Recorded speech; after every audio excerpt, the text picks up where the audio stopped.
हरे कृष्णा। भक्ति रसाम सिंधु के अध्ययन में आप सबका स्वागत है। पहला अध्याय हम पढ़ रहे हैं।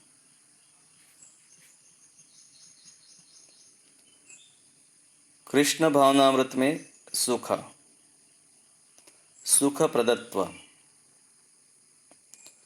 शिल रूप गोस्वामी ने सुख के विभिन्न स्रोतों का विश्लेषण किया है।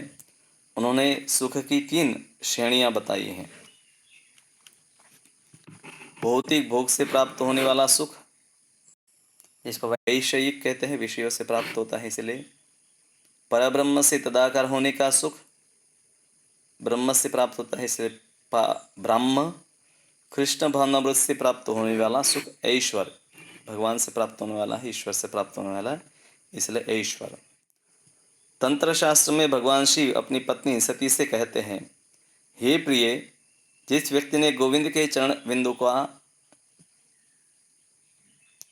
तंत्र शास्त्र में भगवान शिव अपनी पत्नी सती से कहते हैं, हे प्रिय, जिस व्यक्ति ने गोविंद के चरणार बिंदु में शरण ले ली है और इस तरह जिसने शुद्ध कृष्ण भावनामृत विकसित कर लिया हो, उसे निर्विशेषवादियों द्वारा आकांक्षित सारी सिद्धियां बहुत आसानी से प्रदान की जा सकती है। इसके अलावा वह शुद्ध भक्तों द्वारा प्राप्त होने वाला सुख भोग सकता है। शुद्ध भक्ति से प्राप्त सुख सर्वोच्च है, क्योंकि वह यह शाश्वत होता है। भौतिक सिद्धियां या अपने को ब्रह्म समझने से प्राप्त होने वाला सुख क्षणिक और निम्न कोटि का होता है। भौतिक सुख से नीचे गिरने से कोई रोक नहीं सकता और निराकार ब्रह्म से तदाकार होने के आध्यात्मिक सुख से भी नीचे गिरने की संभावना बनी रहती है। हम में से हर एक व्यक्ति को भौतिक सुख का तो अनुभव है, ब्रह्म सायुज्य या निराकार में विलीन होने के सुख का अनुभव तो नहीं है, परंतु इस भौतिक सुख का और कृष्ण भावना में आने के बाद भक्ति सुख का कुछ अंश हर व्यक्ति ने अनुभव किया है। और जो भक्त नियमित रूप से भक्ति कर रहा है वो जानता है कि जो भक्ति का सुख है और उसके सामने भौतिक जो सुख है उसका कोई अधिक महत्व नहीं है, क्योंकि भौतिक सुख है, क्षणिक है, वो सब हम अनुभव करते हैं और वही भौतिक सुख थोड़े समय के बाद हमारे दुखों का कारण भी बन जाता है। और आध्यात्मिक सुख की ओर जो व्यक्ति आकर्षित हो गया है वह वापस भौतिक सुख की ओर आकर्षित नहीं होता है। यह देखा गया है कि बड़े बड़े मायावादी, निर्विशेषवादी सन्यासी जो अतीव उच्च शिक्षा प्राप्त किए होते हैं और लगभग सिद्ध आत्माएं होती हैं, कभी कभी राजनैतिक कार्यों या सामाजिक कल्याण कार्यों की ओर मुड़ जाते हैं। इसका कारण यह है कि उन्हें वास्तव में निर्विशेष ज्ञान में कोई चरम दिव्य सुख नहीं मिल पाता। अतएव वे भौतिक मंच पर उतरकर ऐसे सांसारिक कार्य करने लगते हैं। ऐसे अनेक उदाहरण हैं, विशिष्ट या भारत में, जहाँ ये मायावादी सन्यासी पुनः भौतिक मंच पर उतर आते हैं, किंतु जो व्यक्ति पूर्ण रूपेण कृष्ण भावना भावित है वह किसी भी प्रकार के भौतिक मंच पर नहीं लौटेगा, भले ही कार्य कितने ही मोहक एवं आकर्षक क्यों न हो। उसे यह नित्य ज्ञान रहता है कि भौतिक कल्याण कार्य कृष्ण भावनामृत के आध्यात्मिक कार्य की बराबरी नहीं कर सकता। ऐसे कई उदाहरण हैं। श्रील प्रभुपाद जी विशेष रूप से उदाहरण देते हैं कई बार। स्वामी विवेकानंद या ऐसे अन्य अनेक सन्यासी हैं जो काफ़ी पढ़े लिखे थे, पर बाद में समाज सेवा, हॉस्पिटल बनाना है, कॉलेज बनाना है, और वर्तमान में भी अनेक धार्मिक संस्थाएं हैं, धर्म का प्रचार की जगह पर है, भौतिक कल्याण कार्यों में लग जाती हैं। और ऐसे भौतिक कल्याण कार्यों में क्या है, सरकार का भी सपोर्ट मिलता है, समाज का भी सपोर्ट मिलता है, तो लोग खूब पैसे भी देते हैं क्योंकि लोगों का लाभ हो रहा है, भौतिक लाभ हो रहा है, इसीलिए बहुत सारे लोग मदद करते हैं। पर हमें समझना चाहिए कि ऐसे जो भौतिक कल्याण कार्य हैं वो व्यक्ति को वास्तव में लाभ प्रदान नहीं कर सकते हैं। ऐसे भौतिक कार्य है भौतिक धरातल पर ही होते हैं, वो यहीं पर इसकी जो है प्रतिष्ठा होती है, आध्यात्मिक रूप से उसका कोई मूल्य नहीं है। अब है दूसरे प्रकार का सुख। एक तो भौतिक सुख हो गया, दूसरा आध्यात्मिकता में जब योगी है विभिन्न प्रकार की सिद्धियों को प्राप्त करता है तो उसको भी लगता है कि मेरे जैसा कोई नहीं है। तो प्रभुपाद एक एक करके 8 सिद्धि के बारे में बताते हैं। वास्तविक सफल योगियों द्वारा प्राप्त होने वाली योग सिद्धियां 8 हैं। पहली है अणिमा, अणिमा सिद्धि वह शक्ति है जिसके बल पर वह इतना सूक्ष्म बन सकता है कि वह पत्थर के भीतर प्रविष्ट हो सकता है। आधुनिक वैज्ञानिक उन्नतियों के द्वारा भी हम पत्थर में प्रविष्ट हो सकते हैं, क्योंकि पहाड़ों के भीतर नाना प्रकार के मार्ग खोदे जा सकते हैं। अतएव अणिमा सिद्धि, जो कि पत्थर के भीतर घुसने का प्रयास करने की योग सिद्धि है, भौतिक ज्ञानी भी प्राप्त कर ली है। अब प्रभुपाद जी भौतिक जो सिद्धियां है वैज्ञानिकों की और साथ में योगिक सिद्धियां हैं, उनकी तुलना करते हैं। और कुछ हद तक भौतिक वैज्ञानिक जो है उन्होंने भी इस प्रकार की एक सिद्धि हासिल कर ली, जैसे बड़े पहाड़ में एक सुरंग बनाकर उसमें प्रवेश करते हैं। सारी योग सिद्धियां भौतिक कलाएं हैं। उदाहरणार्थ एक योग सिद्धि लघिमा ऐसी भी है जिसमें इतना हल्का बनने की शक्ति प्राप्त हो जाती है कि मनुष्य वायु में या जल में तैर सकता है। इसे भी आधुनिक विज्ञानी प्राप्त कर चुके हैं। वे वायु में उड़ते हैं, जल की सतह पर तैरते हैं और जल के भीतर भी यात्रा करते हैं। जैसे जल के अंदर है, पनडुब्बी है, आकाश में उड़ने के लिए वायुयान है। इन समस्त योग सिद्धियों की तुलना भौतिक सिद्धियों से करने पर हम देखते हैं कि भौतिकतावादी विज्ञानी भी उन्हीं सिद्धियों के लिए प्रयत्नशील है, दोनों सिद्धियों के लिए प्रयास कर रहे हैं। अतः ये योग सिद्धि तथा भौतिक सिद्धि में कोई अंतर नहीं रह जाता है। एक बार एक जर्मन विद्वान ने कहा था कि तथाकथित योग सिद्धियाँ आधुनिक विज्ञानी जनों द्वारा पहले ही प्राप्त की जा चुकी हैं, अतएव मैं उनके विषय में तनिक भी रुचि नहीं रखता। उसने बुद्धिमानी यह है कि वह भक्ति योग द्वारा परमेश्वर के साथ अपने नित्य संबंध को समझने के लिए भारत आया। हाँ, विभिन्न योग सिद्धियों में कुछ ऐसी विधियाँ हैं जिन्हें भौतिक विज्ञानी अभी तक विकसित नहीं कर पाए। जैसे एक उदाहरण है यहाँ पर, योगी सूर्य की किरणों के सहारे सूर्यलोक में प्रवेश कर सकता है। यह सिद्धि लघिमा कहलाती है। इसी प्रकार कोई योगी अपनी अंगुली से चंद्रमा को छू सकता है। यद्यपि आधुनिक अंतरिक्ष यात्री अंतरिक्ष यानों की सहायता से चंद्रमा की यात्रा करते हैं, किंतु उन्हें बहुत कठिनाइयों का सामना करना पड़ता है। जबकि योग सिद्धि से युक्त व्यक्ति अपना हाथ पसार कर अपनी अंगुली से चंद्रमा को छू सकता है। यह सिद्धि प्राप्ति कहलाती है। इस प्राप्ति सिद्धि से योगी न केवल चंद्रमा को छू सकता है, अपितु वह अपने हाथ को कहीं तक बढ़ाकर जो चाहे सो ला सकता है।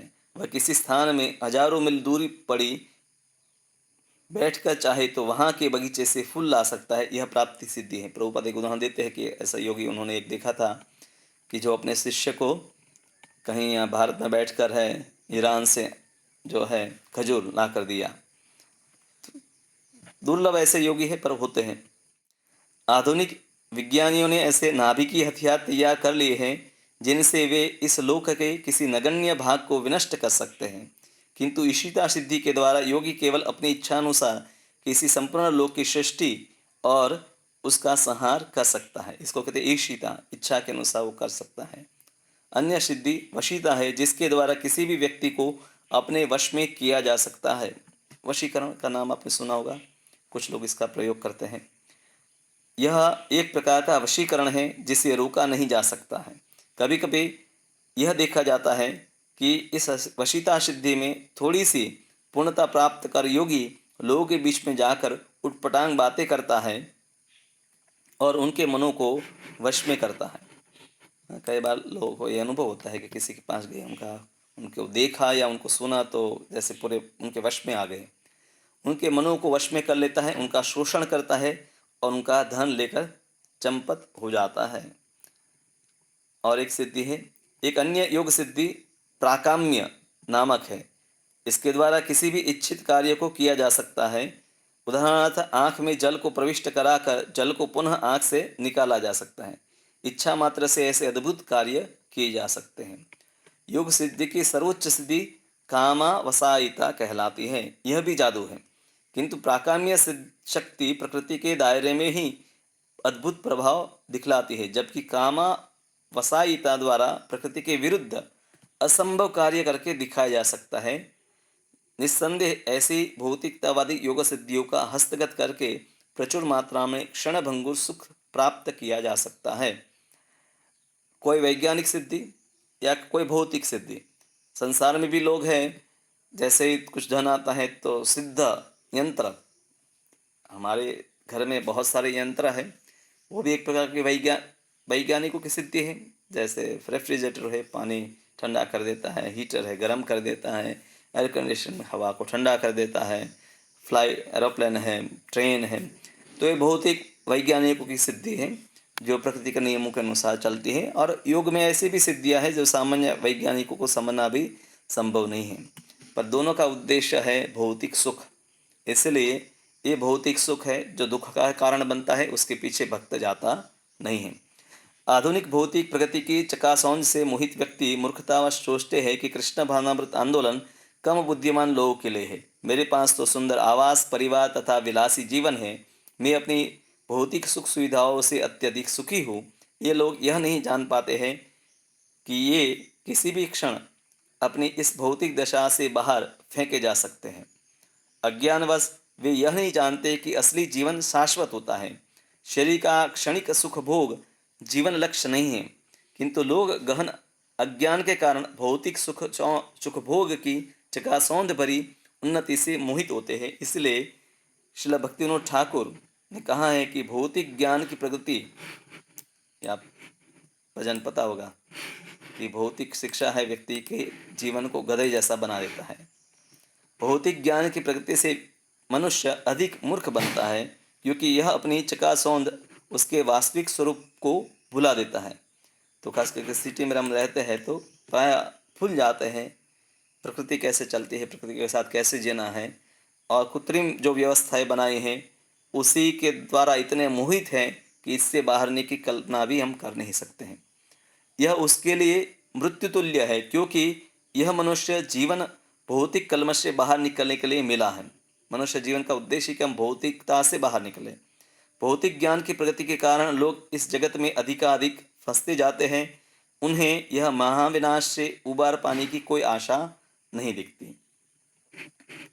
हरिभक्ति सुधोदय में कहा गया है कि महान भगवत भक्त प्रहलाद महाराज ने नरसिंहदेव से इस प्रकार प्रार्थना की, हे प्रभु, आपके चरण कमलों में मेरी यह बारंबार विनती है कि मेरी भक्ति दृढ़ से दृढ़तर हो।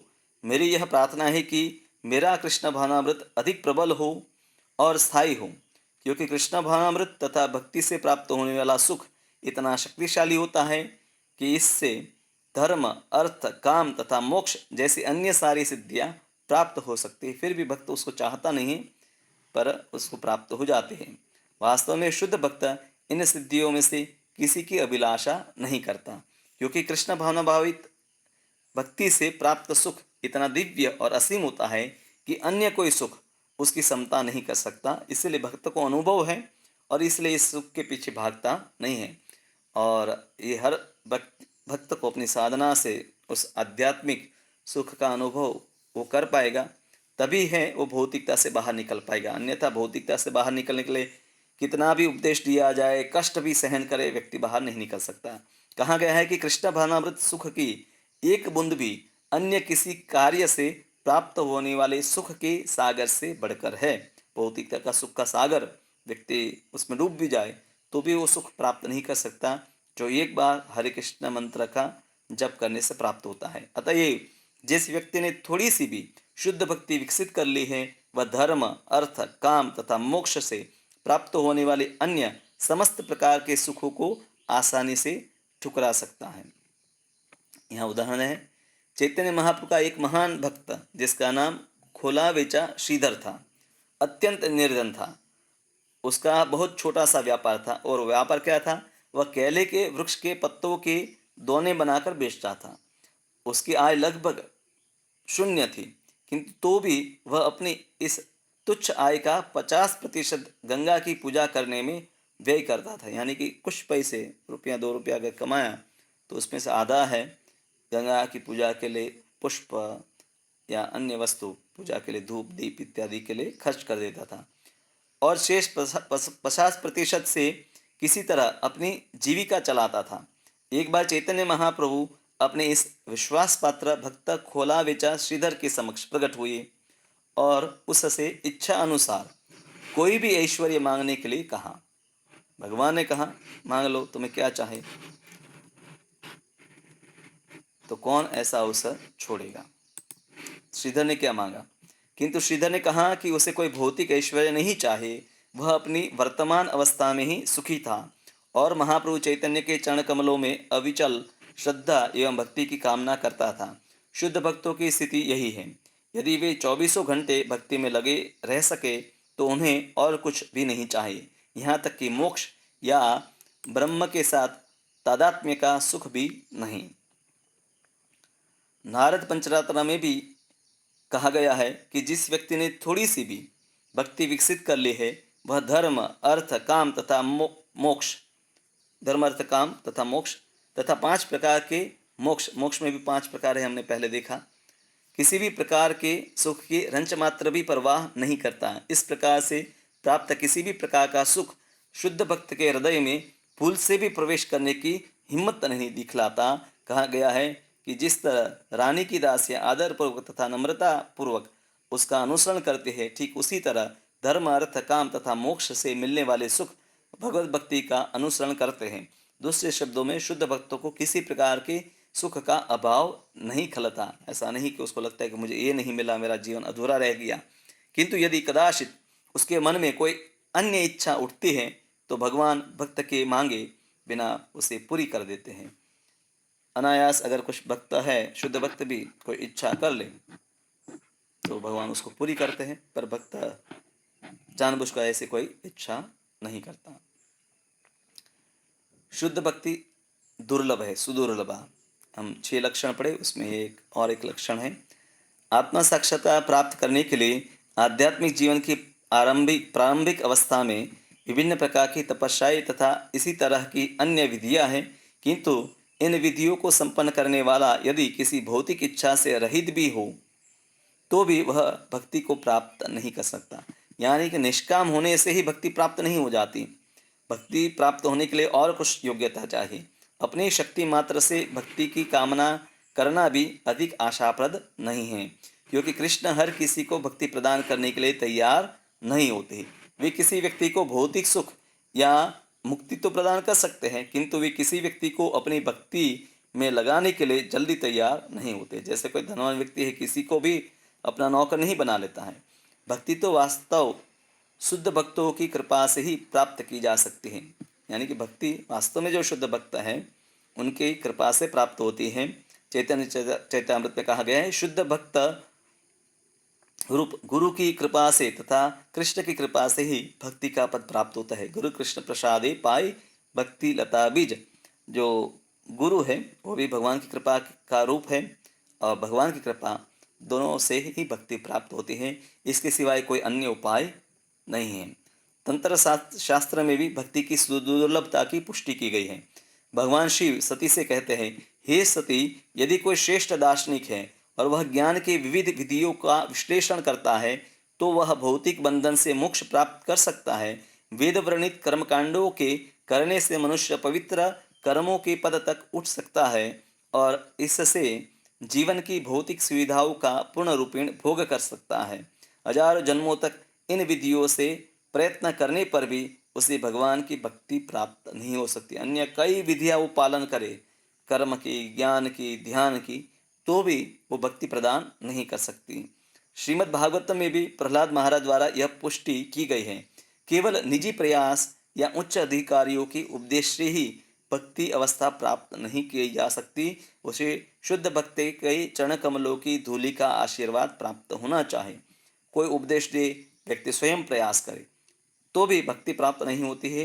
व्यक्ति को शुद्ध भक्ति की कुछ न कुछ सेवा करनी होती है, तभी वो इस भक्ति को प्राप्त करता है, क्योंकि भक्त भौतिक इच्छाओं के कलमश से पूरी तरह मुक्त होता है। श्रीमद् भागवत में नारद भी युधिष्ठिर से कहते, हे राजन, मुकुंद नाम से विख्यात भगवान कृष्ण ही पांडवों तथा यादव के नित्य रक्षक है। वे सभी तरह से आपके गुरु तथा उपदेशक भी हैं। केवल वे ही आपके पूज्य ईश्वर हैं। वे अत्यंत स्नेहिल हैं और आपके व्यक्तिगत तथा पारिवारिक समस्त कार्यों के निदेशक हैं। इससे भी बड़ी बात यह है कि कभी कभी वे आपके आदेश का पालन करते हैं, मानो वे आपके संदेशवाहक हों। हे राजन, आप कितने भाग्यवान हैं, क्योंकि भगवान ने आप पर जितने अनुग्रह किए हैं उनकी कोई स्वप्न में भी कल्पना नहीं कर सकता। इस श्लोक का तात्पर्य यही है कि भगवान मुक्ति तो सरलता से प्रदान करते हैं, किंतु वे विरले ही किसी जीव को भक्ति प्रदान करने के लिए तैयार होते हैं, क्योंकि भक्ति के द्वारा भगवान भक्त के कृतदास बन जाते हैं। कृतदास यानी कि खरीदा हुआ दास। जैसे कोई धनवान व्यक्ति हो सकता है कि ऑफिस में या बाजार में कुछ लोगों को मिल भी जाए, पर वो किस किस व्यक्ति को अपने घर पर बुलाएगा, उसके साथ मित्रता करेगा, उसके साथ भोजन करेगा, या उसके अनुसार कार्य करेगा। बहुत घनिष्ठ कोई व्यक्ति मित्रता प्राप्त करता है, तभी उसको ऐसा अवसर मिलता है। तो भगवान है भौतिक भोग या ब्रह्म में विलीन होने का सुख या योग सिद्धि इत्यादि प्रदान कर सकते हैं, पर शुद्ध भक्ति है बहुत ही दुर्लभ है, इसलिए उसको सुदुर्लभा कहा गया है। हम सबको भगवान की भक्ति शिल प्रभुपाद और उनके जो शिष्य है, निष्ठावान शिष्यों से प्राप्त हुई है, इसलिए हमें ऐसा सौभाग्य प्राप्त हुआ है। तो हमें इस सौभाग्य को है और बढ़ाना चाहिए, हमें इस अवसर को गंवाना नहीं चाहिए, क्योंकि ऐसा अवसर हर व्यक्ति को प्राप्त नहीं होता है।